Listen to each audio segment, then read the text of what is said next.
Welcome to the Pathways to Success. I'm Julian Placino, recruiting professional turned success speaker, show host, and media entrepreneur. This show is dedicated to helping you find your unique pathway to success by having conversations that educate, inspire, and transform. Together, we'll interview some of the world's greatest leaders and uncover their secrets to success. Thanks for tuning in, and on to the show.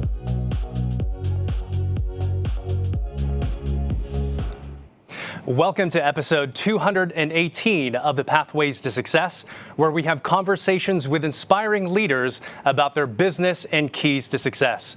I'm Julian Placino, your host, and we have got another great show in store for you today.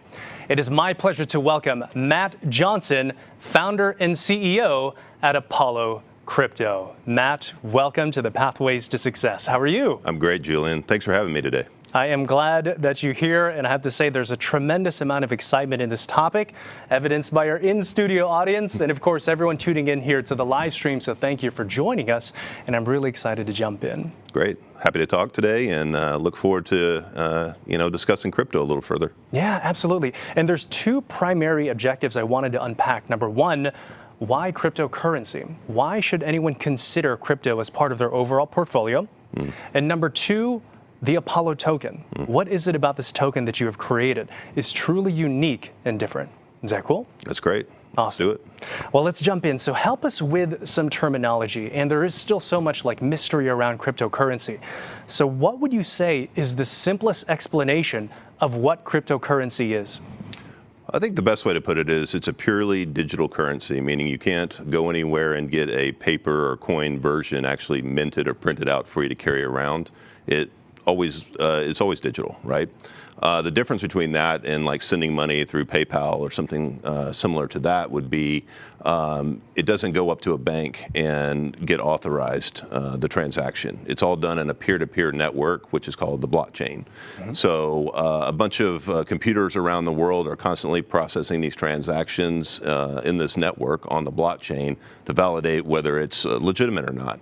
So the nice thing about that is we can cut out the middlemen like the banks and send money in currency, digital currency, to each other back and forth without the need for the bank.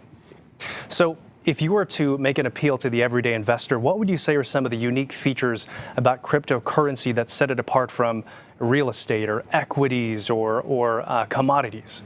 Yeah, certainly it fits into a balanced portfolio. I mean, it's pretty new, and some people would consider it risky. But there's some stuff that's been pretty established, like Bitcoin and Ethereum and tokens like that, that can fit into that mix of someone that's looking to diversify into something that's kind of more evolving or kind of new on the technology front.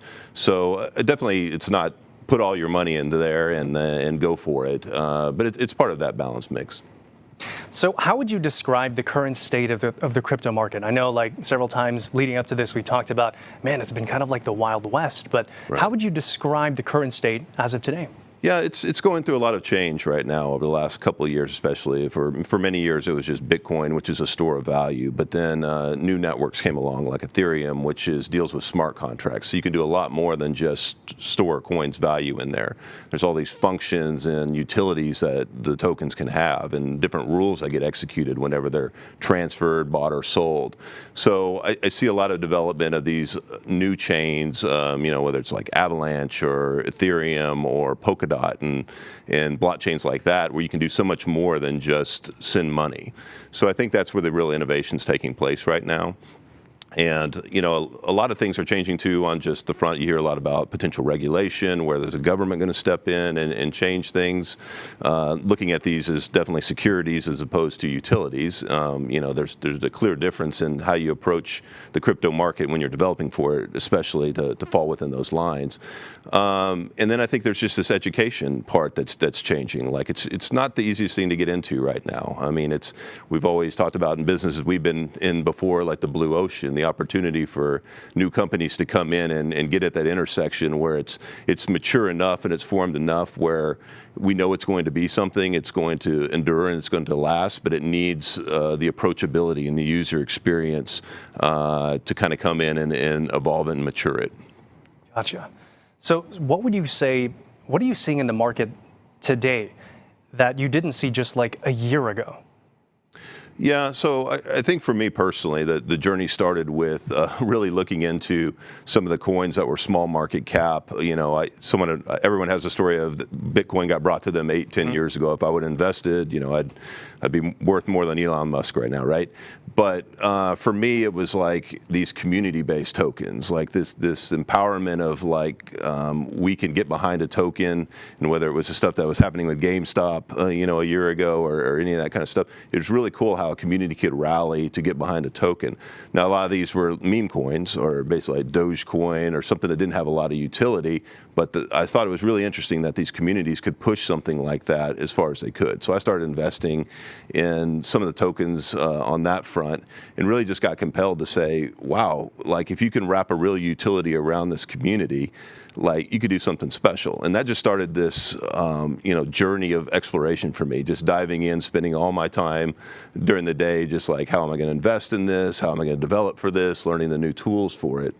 But once I started investing in a couple of the, like Shiba Inu and you know, some tokens like that, I was like, wow, I'm an investor now. I like doing this. This is a lot of fun. So I got into things like then providing liquidity for different tokens. So that's basically so people can trade against it. And so there's fees that come out of that. And I'm like, wow, this incredible new DeFi space, I can become the banker. So started lending to individuals to purchase crypto and things like that. Getting into liquidity farming, which is, you know, this idea that you stake it and you earn a APY percentage on everything. Just probably went crazy and did too many things I probably shouldn't have done, made a lot of mistakes, but we believe in making mistakes and learning from them, right? And that just kind of all led me to this journey of like, well, you know what, we're developers. I think we should build our own token, right? So, you know, the question of like, what have I seen change? It's kind of like, for me, everything. You know, this has been my entire journey started at the beginning of May last year, and it's been incredible because it's just this new space that's just untapped largely as existing developers are coming into it. Gotcha. And again, we're not giving any specific financial advice for anyone. This is simply an educational conversation that we're having, and please do your own research. But I guess for you personally then, what would you say, what's the information that you would want to share about the technology or the timing that every investor should learn about, why you should at least consider crypto as a potential opportunity to invest? Yeah, I definitely think it's not going anywhere. We, you know, mentioned regulation, but I think, you know, whether it's Venezuela and what's happening there, their adoption of Bitcoin, or whether it's, you know, the U.S. government has been definitely tipping their hat towards they're looking into a national digital currency. I think everyone realized now that the economy, the $1 trillion+ economy of digital currency isn't going anywhere.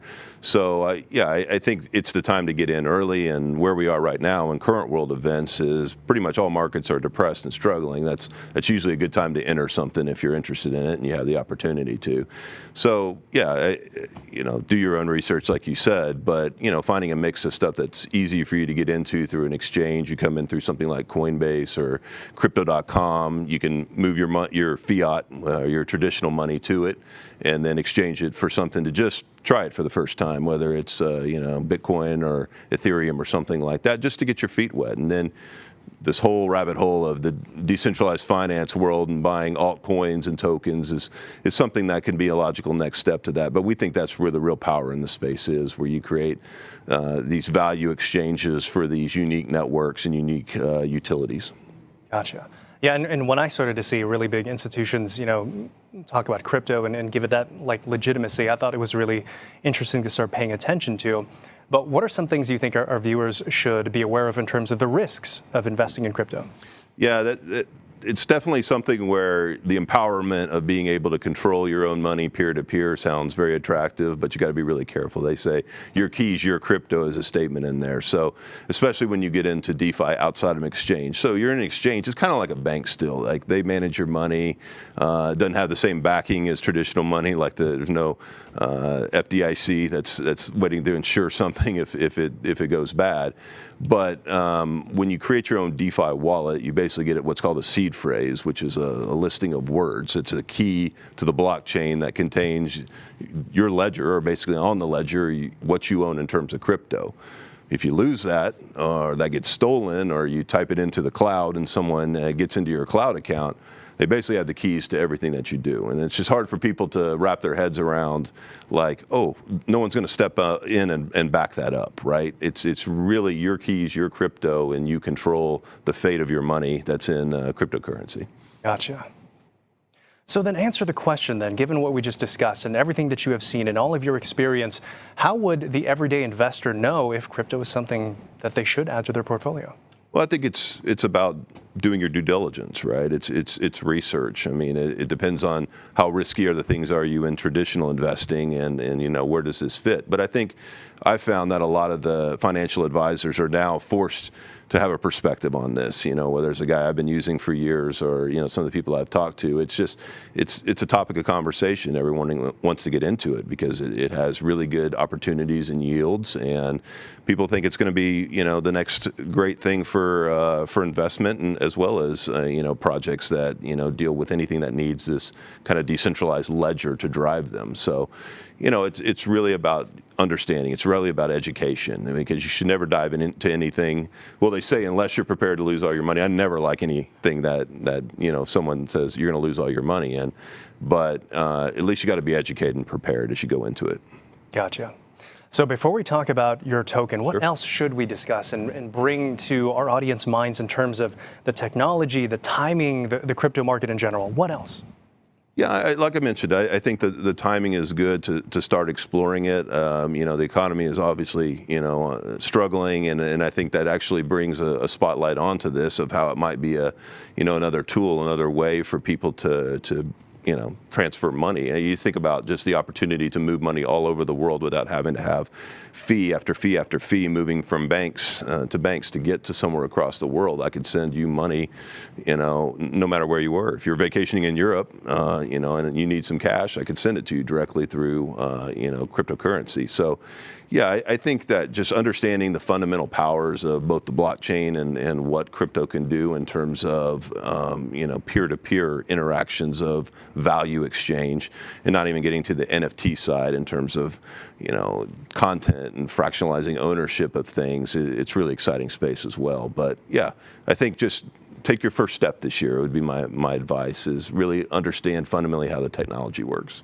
Gotcha. Awesome. So the first step is get educated, do your own research, For sure. And then take steps accordingly. Of course, talking to your financial professional as well. Sure. So let's talk about Apollo. Great. So this is the whole reason that we're here. You created a token. What is Apollo? Well, in its biological sense, it's my dog. So, like I mentioned, I got really excited about some of these meme coins, and they seemed to all centered around dogs, you know, starting with Doge and Shiba Inu and things like that. So we were really just learning the technology and the programs it takes to build smart contracts. So this is a token that's on the Ethereum chain, or it's called the ERC20 protocol. So it's not Bitcoin, but it's on a competing chain to blockchain to Bitcoin, but a very popular one that you can kind of write your own custom functions of the currency on. So we knew we wanted to kind of start there and explore and learn how to develop on the tech. So we thought, well, let's just use our dog. He's here every day working with us through COVID. He was down at our feet, you know, loyal participant in what we were doing. And we're just going to launch this thing and just see if people adapt to it. But at the same time, my youngest son is getting ready to graduate from college in June. He's a creative. He's, you know, always been into like video production and audio and all this stuff. And I thought, you know what, it would be really cool to wrap a use case around this token that dealt with empowering creators. Right? So giving something back to them that gives them community, because I like that aspect of the incredible communities in crypto, but also funding is something that they desperately need. So Apollo was born on January 12th. We actually put it on Uniswap, which is you know, a place where you can go and trade cryptos one for another, and just said, let's see what it does. We really don't know. And probably within its first 2 or 3 hours, we had 500 or 600 swaps or purchases for it. So it really just kind of took off. Yeah, and now we're sitting at about a $55 million market cap on the token after a few short months. What do you think drew that initial base or critical mass to have that accept? How did you, like, what was it? Yeah, I think it's a few things. So I think one is people in the altcoin space are really searching for experience or who launched it, right? So there's a process called doxing, or making yourself known. There's a lot of anonymity online, and especially in the crypto space, but people that are willing to step forward and say, hey, here's who we are and here's the experience we have. A lot of investors appreciate that. They feel like they're putting their money in something that doesn't have a cartoon face to it, right? Right. Yeah. Online. So I think that was really important. I think having a good utility or use case for it that said, we get it. We understand voting. We understand, giving money away to people. And, third, I think, was what they call the tokenomics. So that's basically how the token operates in terms of every time it's bought, sold, or transferred. So for ours, we really didn't want to have a big amount that's coming back into our pockets to show trust. And most of the token, there's 6% tax on it, basically. So 3% gets reflected or sent back to everyone that's a holder. So, every time a new person comes in, people that already held get a benefit from it. 2% is basically burned or removed from circulating supply. So that makes it deflationary. We can never add more tokens to it. So it's not like the U.S. government or we can go in there and inflate our currency. We can't do that in this token. And then 1% gets put into this what's called DAO, or this centralized control unit for distributing the money that's collected to the creators in a contest that they apply for each week. Yeah, so further explain that. That's what I thought was really interesting about when we first started talking about this, because from my elementary understanding of crypto, it's a store of value, right? But this has like a utility. It does something. Right. Further explain that, like the voting piece and how that funds creators and how that all ties together. Yeah. So actually the participation of the holders of the token, they take place kind of on, they participate on two levels. So the DAO itself is really not owned by us or any kind of organization. That just lives on its own, and anyone can propose code that updates it to have new rules or different rules about how that currency is distributed to a contest winner. So we put forward a vote for new code. The community that holds a certain amount of the token goes in, connects to our site, and says, yes, I vote yay or nay, whether this contract is going to be updated to what it proposes in its code. So that's kind of like the governance of the community by holding the token or a certain amount of token for that. And then they could participate as obviously being a creator. So if they want to get money from the DAO each week based on the rules that were put forward in it, they fill out a form, tell us about your project, let us know about you, and then it'll give them a link they could take to our social channels and say, hey, I'm buying for the contest this week, please vote for me. And then anyone who holds Apollo, as a kind of a third stakeholder, can go in there and they can attach to the service and they could say, I want to vote for this project, and they'll have profiles, and it'll be a fully built-out website where they can say, I love this creator, I've watched all the videos, I like what they're talking about in the community. Definitely want to give them my support by voting. Gotcha. And what are the kinds of creators that Apollo will support? Really any kind. It's really the community to select what they feel like is a creator. But we've kind of put it out there as, everything from music to content creation. You're creating content right now. We want to support that area, find traditional type stuff, photography. Really anything that takes, this mindset of like, I want to bring joy to the world or something beautiful to the world, we want to support. And let the community kind of determine and select, what direction they want to take the voting and the project from there. So I love that. It's not just about hype, but there's an intrinsic value. It does something. It creates real value. Right. Another thing is also, you mentioned transaction fees, gas-free. What does that mean? Yeah. So one of the big challenges in the industry right now is on certain blockchains, there's a gas fee. When you ask about how cryptocurrency works, so that validation that the money you're trying to move or the entry you're trying to make into that public ledger happens, is all these computers around the world have to solve these complex equations, divide to say, yep, that block is correct. They need a fee, they need a transaction. So that's called gas, basically, on the Ethereum network. So they all share this gas, and it takes a lot of computing power, and you've seen these big farms and things that they do. So one thing that we thought was important in doing this is voters, we really didn't want have to pay gas. Every time that you vote, we don't want you to have to pay a fee. So we've used some other decentralized systems. One's called IPFS, or Interplanetary File System, to be able to still have the same concept of producing a valid record of everybody's vote tied to a wallet address so it can be audited without having to charge gas on this. So we kind of have this hybrid model of creators go to the blockchain, they'll have to pay gas when they submit their project.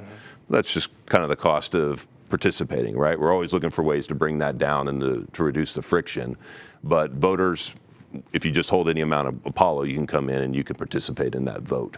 And that is unique amongst other tokens then? I mean, some other tokens have more centralized systems where they could vote, but I think the uniqueness really is how do you have this hybrid that's still completely auditable that allows voters not to have to pay gas fees every time that they come in? Because there are some other apps and competing apps that definitely charge gas for every time you want to vote, and we just felt like that was prohibitive.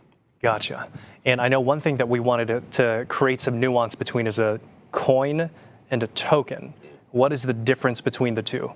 Yeah, coins are usually referred to as like the main currency of a blockchain. So like Bitcoin on there's no real concept of subcoins on the blockchain for Bitcoin, but on Ethereum or ETH is the main coin on there. But anything that kind of adopts its protocol or its standard, but is its own kind of always equated to, like, you know, you go into Chuck E. Cheese or something like that, you put $1 in the token machine and you get tokens, and what do you use them for? To play the games within their ecosystem, and then you exchange them back to tickets to get something else. So those are the value of tokens that are being passed around underneath the main currency, which in that case would be the US dollar. So. Gotcha. So what is your mission behind all of this? Matt, like, what is your personal why behind starting this token, funding creators? What's your personal attachment to this? Yeah, as you know, I've worked in kind of tech startups and small entrepreneurial type companies for better part of 30 years now. And I've just always had an admiration and appreciation for the creative arts. I think, you know, coming up more on the technical side, you know, it's you know, something that I wish I could have done, I guess. But I see that creating, whether it's my son or other creatives, I see that just power of saying, I'm going to stay at something until I get what's in my head out. And I just love the idea of supporting, because I think it's undervalued largely in this world, just creating great content that inspires people and educates people.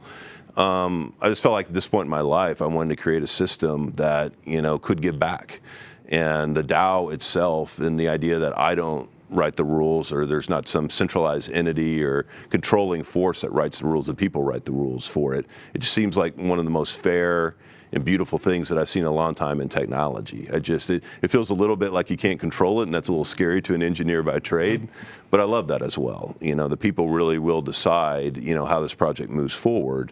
And I want those stories like you hear on American Idol at some point, where they come back and say, where are they now? They won $25,000 out of the DAO this week.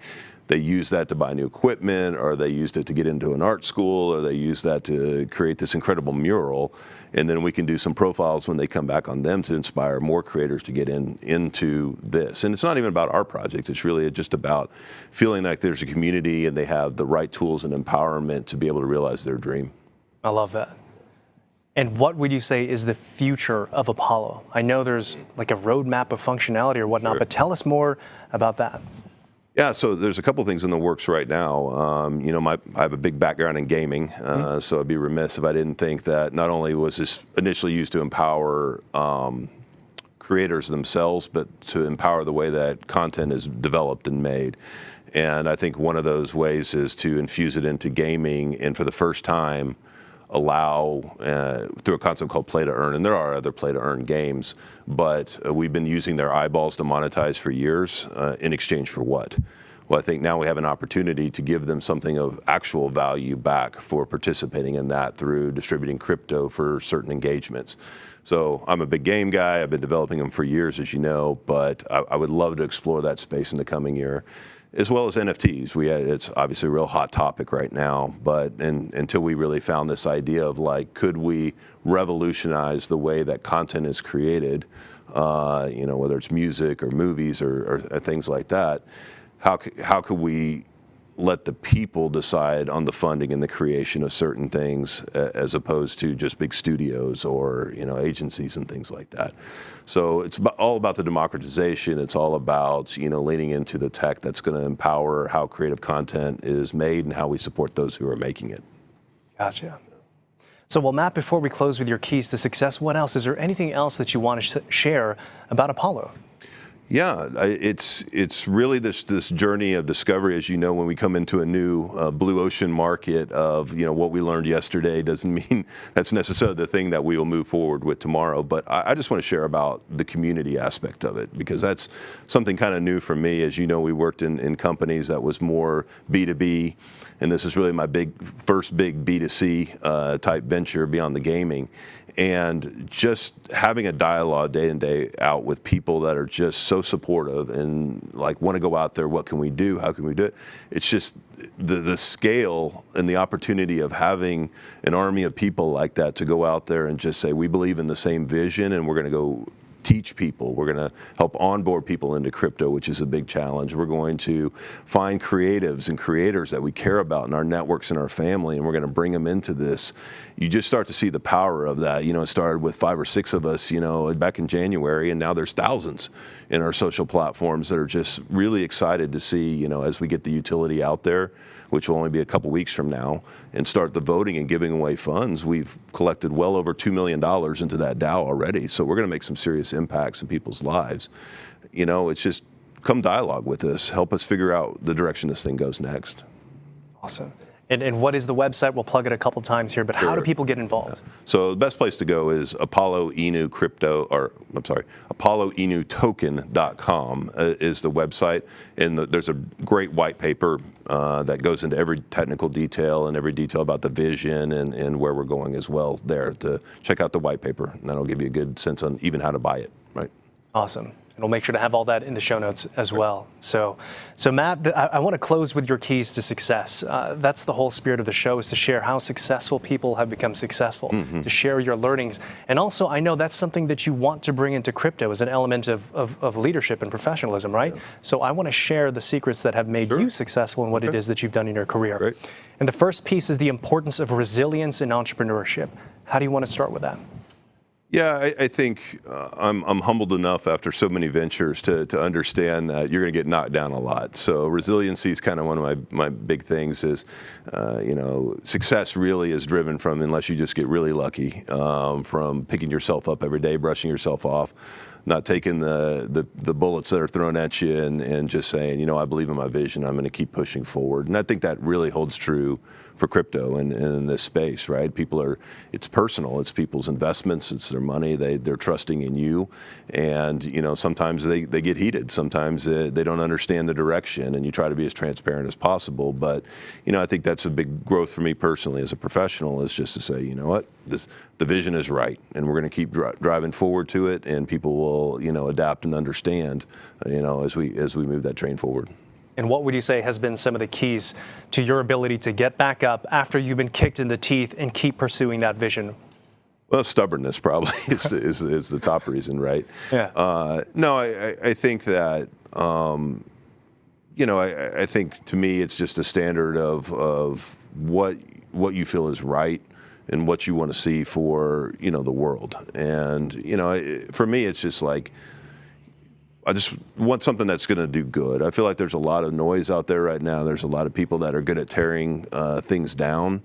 And for me, it's like, I don't get that. I don't believe in that, right? So it's like resiliency is just driven from this idea of like, I know I'm supposed to bring good back into the world. So that gets me up each day. That makes me want to keep pushing forward. So I think a key of like knowing your purpose and having that vision to keep going. So good, sure. Good. Not reinventing the wheel. What is, that can sort of be taken as like a platitude, right? But like, why is that not in this case? Yeah, I think probably most of the success stories are the idea of like, I don't want to start from scratch, whether it's, writing a new program or doing anything like that. We built tools over years as humans to help evolve, ourselves in a more rapid pace. So it's like I think there's like most ideas have already been thought of, but there's ways that you can twist it. Like I always say, 30 degrees, or find a chocolate and a peanut butter somewhere, and figure out how to make the Reese's. Right? I don't need to create chocolate. I don't need to create peanut butter, but I need to find how they combine in new and unique ways. So it's just more about not like spending so much time and effort to think that you're going to revolutionize something, but more of like how are you going to creatively evolve something, I think is where a lot of the opportunity lies, personally for me in my life. So. And your last key to success is succeeding while maintaining integrity. Close us out with that. Yeah, again, like I think we kid in my house. My family calls me the last Boy Scout, right? It's just this idea that I don't think you have to, I think you could have both. I don't think you have to compromise one for another. I think that there's a lot of ways in our space that you can get ahead real fast. You can do some things that would be looked upon as like, a little bit shady or a little bit seedy, especially in the crypto space. We've seen a lot of people that'll make any promise under the sun because they know that it'll increase the market cap and raise the value of their investment and things like that. I mean, I'm more of I'd rather do it slow and right and make sure that everybody that participates in it feels good about what they did, not only that they made money, but I feel like they can both coexist together. Gotcha. So make sure to be resilient, don't reinvent the wheel, and always maintain your integrity. I like it. I'll subscribe to that. Awesome. Well, Matt, I want to close things out with just a fun lightning round just for us to kind of get to know you a little bit more about your personality, and that'll wrap things up for us. All right. Is that all right? Yeah, let's do it. So we'll start with this. Matt, what's your favorite food? Barbecue. Barbecue, okay. Yeah. And what's your favorite music? I'd have to say EDM. That's EDM? Yes. That's electronic dance music, yes, right? My son has reindoctrinated me to that. So back from the days in the 90s where I was at the clubs, now, there you go. Awesome. What are you binge watching now on streaming? We Crashed. So it's the documentary about WeWork in the co-working space and their founders. Interesting study. That's a great documentary for sure. What is something you're really proud of that no one really knows about? I'm actually still a pretty decent rec league basketball player. Really? Yeah. It's a struggle every week, but yeah, if I could survive hamstring pulls, I usually can put a few points on the board. Awesome. Yeah. Very cool. And final question here for you, Matt. The show is called The Pathways to Success. What is your personal definition of success? Innovation through integrity. We'll just leave it at that, right? I love seeing what's next, being a part of it, diving into it sometimes, without thinking about what's on either side with me, but it excites me, it attracts me so much, but it always pulls me back to the idea of like, I won't ever step on anyone to get there. I love that. Matt, this has been an absolute pleasure. If you would, share with our audience one more time how to learn more about Apollo, to connect with you on social media. Tell us all that. Great. Yeah, so if you'll visit us at apolloinutoken.com. We'll also in the show notes put access to our Telegram, our Discord. It's the best place to find us day in and day out. And also the first voting is taking place? Yeah, in about 2 weeks. So the very beginning of May, we'll have our first public contest where creators can go ahead and go to our website and sign up to be notified now.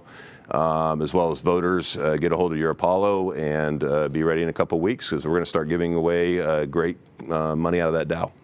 Awesome. And we'll make sure to have all that in the show notes as well. Matt, I think what you're doing is absolutely amazing. Thank you. Thank you so much for being on the show. I appreciate you having me. Thanks very much. And everyone else, thank you all for tuning in to another episode of The Pathways to Success. As always, make sure to subscribe, comment, and share. And we'll see you next time on the next episode of The Pathways to Success.